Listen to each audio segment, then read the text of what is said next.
Well, good afternoon. Thank you for being here. Thank you for allowing me this opportunity. I share with some of you that I'm feeling a lot of joy. And joy because 6 years ago, I was where you're sitting now. 6 years ago, I was a student at SPSCC. And that's why I would like to share with you how my journey in school has been all these years. Well, I would like to begin saying that, as Parfait mentioned, I'm originally from Nicaragua. I immigrated here in 2010 with my husband, and 2 kids, 2 children. I didn't speak a drop of English, and here I was in the United States, no having friends, no having family more than my immediate family and some in-laws. After a year of being here, I was still struggling with the cultural shock, all the experiences I was having. Like you can tell or imagine, English was the first barrier. I didn't speak English, so I wasn't able to interact with other people, and I wasn't able to access all other things that native speaker would easily get access. During that first year, my personal life also was kind of suffering. I don't know if it was because of all the changes I went through. My marriage was crumbling. My family was like, I was missing everything that 33 years ago, I left everything that I created 33 years ago back then. So it was like beginning from zero. In the middle of that crumbling and that mess, I said, well, what am I going to do with my life? What I want to do with my life? Now I'm here. And a year has passed since I moved. So we're talking about 2011. At the end of 2011, I knew that I had 2 choices. One was staying here and deal with everything that was coming in front of me, or 2, go back to my country of origin. So it was a decision that it was difficult to make, but also kind of somehow easy, because it would be easier just to go back what I knew, right? I would leave everything and go back to where I felt comfortable. Still back then, I wasn't interested in learning English, because I still was like with the idea, well, if I go back, I really don't need English.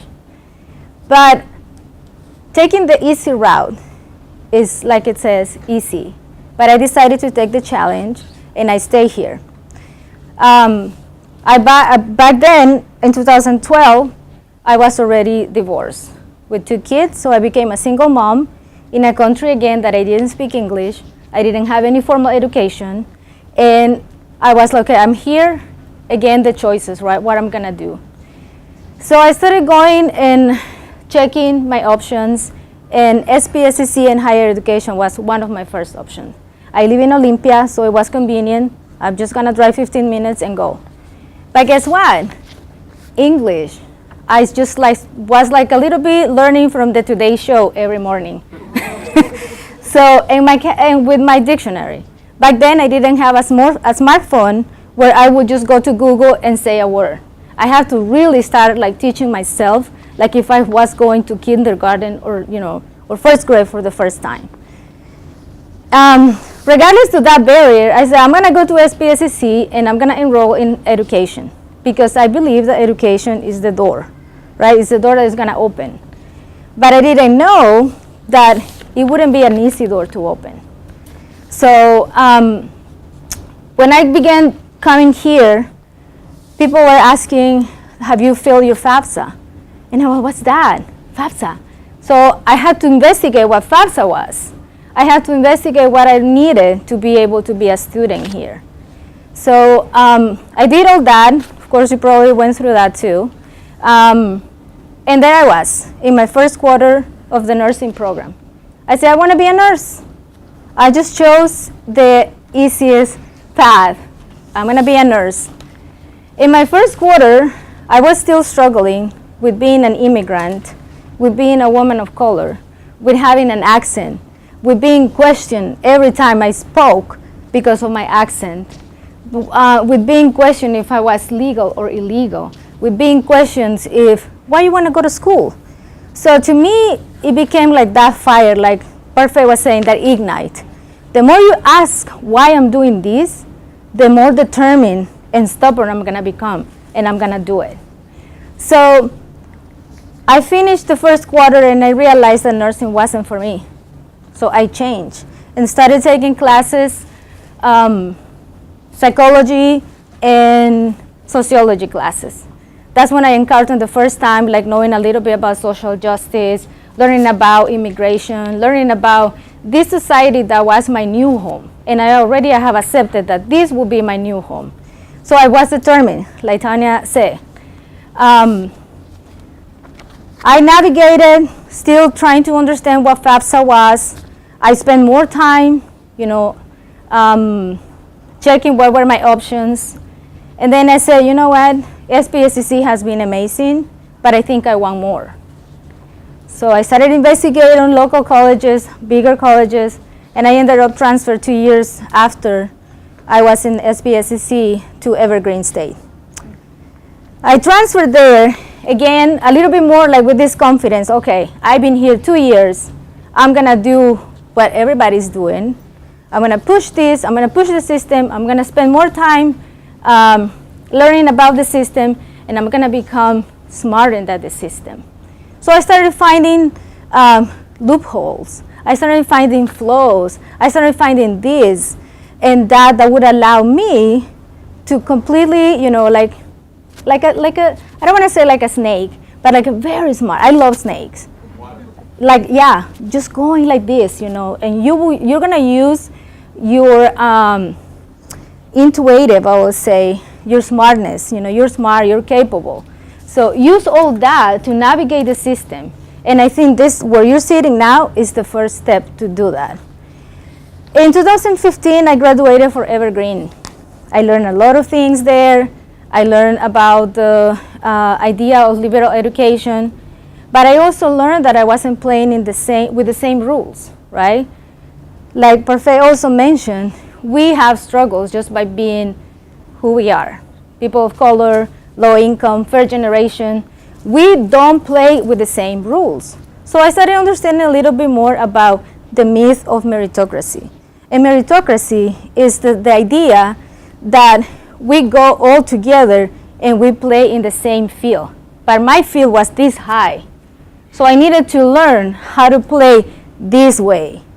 So again, navigating through the system, understanding the system, and saying, well, every time that someone said, no, why you want to do something else? You already got your bachelor. I said, well, because the more you ask me not to do it, the more I'm just push one step forward. I'm going to do it. Because the same idea, right? That just because you are a woman of color, because you're an immigrant, or because you're a lower income person, you don't have other options. Well, but let me tell you this, and I encourage you to remember this. You have options, and you decide what are going to be your options. I graduated and said, I want to do a master's degree. I remember for my interview in the master's degree, I was asked if I would be able to understand a master level English.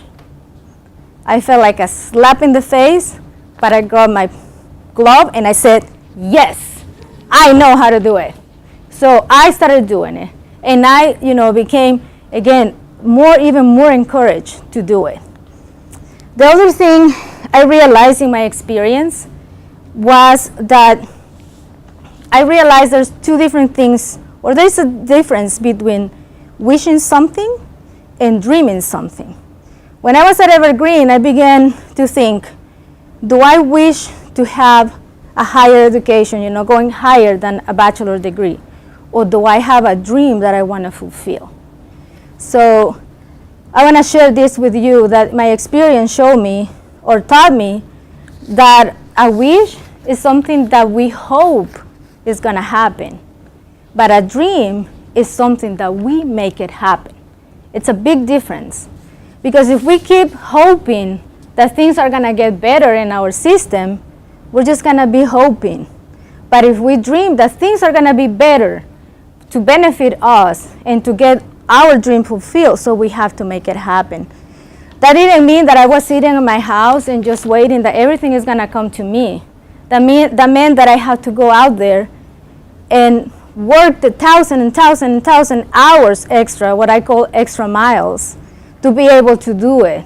So it's not that I was just like, hey system, I'm here, look at me. You know, I was there doing more than everybody else. So when I moved, I got accepted at St. Martin's University for my master program in counseling. Just last week, I received my diploma. Yay! So I am a counselor now, right? And working towards my credential with the state, working to get my hours, working to give back to my community. But that fire, that thing that I feel we all have that. That fire was still not satisfied. I call it the butterflies, because it's a butterfly that always is transforming, right? Butterflies always are transforming. So I had my master completed, and I said, but I don't feel this is enough. I think I can do more. Now at this point, no one was asking me if my English was good enough, right? Because I already have shown that it was good enough. And I was one of the best students graduating with my master program. We don't get honors, but I graduated with 3.9 GPA. So it's possible, but we have to work harder. You know, it's possible, but instead of me going out that weekend or a weekend, I said, you know, guys, I will sing with you when the program is over. I'm gonna keep my weekend and read the book that we need to read, because it will take me longer than native speakers to understand something. So I was choosing what it was best for me, not what it was best for everybody else. Today, I'm so happy to share with you that I'm in my first year of my doctoral program. I was accepted at UW for a doctoral program in education, and I love education because I think that's a good way to access.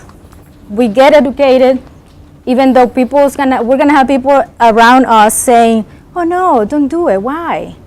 You know you can do it. Let's the other people. Let's the other one do it." So, but just remember to ask yourself about your wish and about your dream. Also, I wanna. This is something that I wanted to read before I miss something, but the part that I wanted to just make emphasis is that I am where I am because I stopped wishing. I am where I am because I began dreaming. And I always say my dreams are big. You know, they're not little, they're big. And I also stopped hoping and began doing. So that's what I invite you today, to stop hoping that something is gonna happen. Yes, a miracle happens, but we also have to make the way for those miracles to happen. So my invitation to you today is that stop hoping and begin doing. That stop wishing and begin dreaming. Also, I wanna invite you to make this day the best day of your life, and repeat it tomorrow, and the day after, and the day after. Wake up every morning with that dream in your head, and with the desire and the motivation and the determination in your heart.